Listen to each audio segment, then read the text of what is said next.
Underneath the romantic streets of Paris lies a shadow world that stretches for hundreds of miles.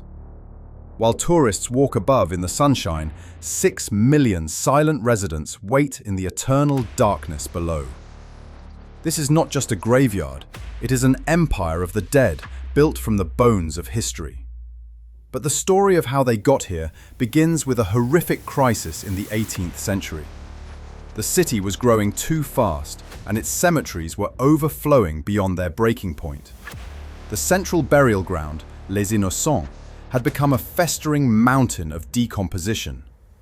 The stench was so powerful it reportedly caused milk to curdle and meat to rot within minutes.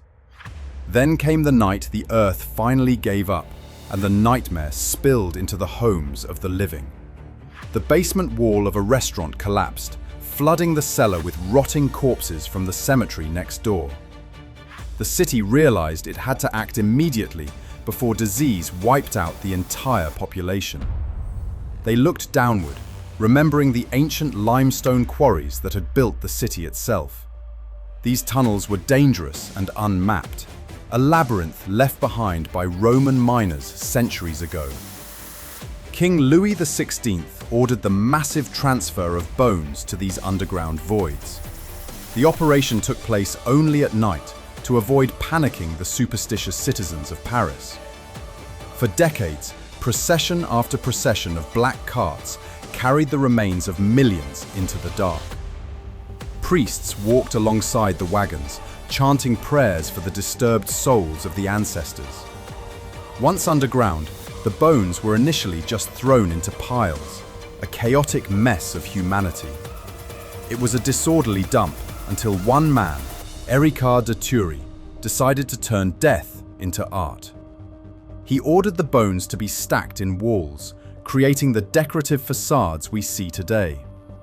Femurs became architectural lines, and skulls were arranged in shapes like hearts and crosses. It became a mausoleum for the anonymous masses, from peasants to executed revolutionaries. Among the bones lie the remains of Maximilien Robespierre and victims of the guillotine. But the tunnels are not just a resting place, they are a trap for the living who venture too deep. In 1793, a doorkeeper named Philibert Aspère entered the catacombs and never returned. His body was found 11 years later, just a few feet from the exit he couldn't find.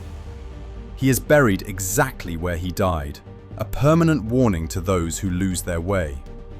Today, only a small section is open to the public, but the forbidden zones stretch for miles. An underground subculture known as cataphiles breaks into these unmapped sectors illegally. They map the tunnels, throw secret parties, and even build hidden cinemas in the dark. In 2004, police discovered a fully equipped theatre with electricity siphoned from the city above. When they returned 3 days later, everything was gone, replaced by a note saying, "Do not search."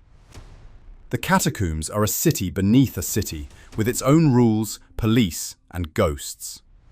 Some say that if you listen closely in the deepest tunnels, you can still hear the chanting. 6 million souls are watching from the walls, waiting for the lights to go out. Paris is built on a foundation of death, and the dead have nowhere left to go.